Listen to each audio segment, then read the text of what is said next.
Our committee may ultimately decide to make a series of criminal referrals to the Department of Justice, but we recognize that our role is not to make decisions regarding prosecution. The central cause of January 6th was one man, Donald Trump. None of this would have happened without him. He was personally and substantially involved in all of it. Committee Vice Chair Liz Cheney saying the central cause of January 6th was Trump. And he was involved in all of it. So not like he just lit the match, but he was really assembling the whole thing. The committee had more evidence today as it wrapped up on the intent, on the state of mind of then President Trump before the insurrection.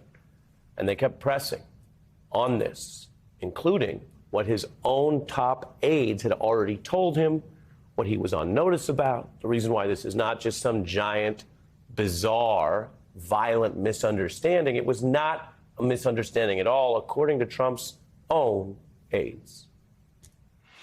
The Dominion voting machines, I saw absolutely zero basis for the allegations. I told them that it was crazy stuff, and they were wasting their time on that. We have a company that's very suspect. Its name is Dominion. With the turn of a dial or the change of a chip, you can press a button for Trump, and the vote goes to Biden. The president kept fixating on this suitcase that supposedly had fraudulent ballots, and that the suitcase was rolled out from under the table. And I said, no, sir, there is no suitcase. Election officials pull boxes, Democrats, and suitcases of ballots out from under a table. You all saw it on television. Totally fraudulent. The point there is the intent. We are back with Attorney Mile Wiley. Thanks for being here on so many topics. When you look at the intent there, this goes to what Liz Cheney all but publicly argued for, which was to make a referral to indict Donald Trump.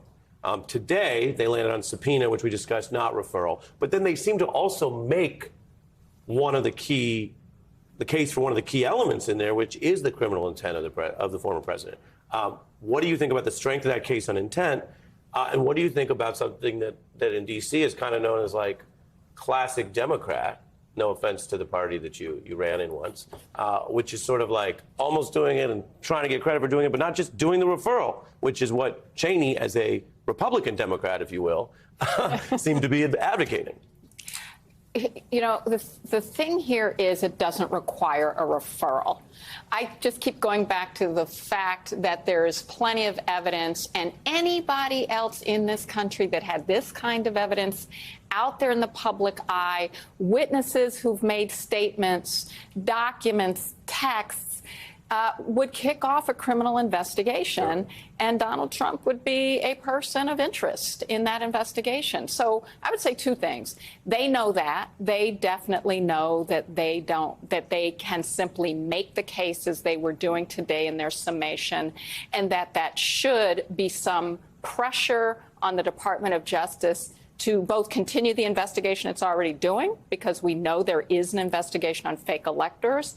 You can't separate out these other elements, and you certainly can't ignore all the evidence they shared today, which is Donald Trump knowing he lost. We had the Cassidy Hutchinson testimony with conversation with Mark Meadows saying Trump knows he lost, and then watching and seeing just how invested he was, not only in telling folks to march to the Capitol, but in wanting to go with them to keep them empowered, and in refusing to stop the violence. He sat in the dining room and watched unfold, as we also looked at the footage of what was happening in the Capitol, never before seen. That is plenty for an investigation. Yes, they had enough to refer it today. They obviously were thinking more about how they keep the focus and the pressure on Merrick Garland. That's the way I read it. Yeah. No, that makes sense. I understand the nuance you draw there. With regard to what he knew, of course, we've discussed before that if you go into a bank and you say, I am genuinely convinced that's my money, and then you physically take it, it's not a defense to bank robbery. So how bananas Donald Trump's true state of mind is actually not a defense. Even if some people believe, hey, I think it was super bananas, I think it was full Chiquita, doesn't mean you get away with it. Having said that, they did take precious time today to show that it was actually even stronger than that that he knew and confided to other people. I lost, let's hide it, I don't want to get caught losing. So they argue that makes it legally worse. I want to get your analysis of that point and the evidence as we take a look at here, both General Miley and a Republican official. Let's take a look. So we're in the Oval and there's a discussion going on. And the president says, I think it could have been Pompeo, but he says words to the effect of, yeah, we lost, we need to let that issue go to the next guy, meaning President Biden.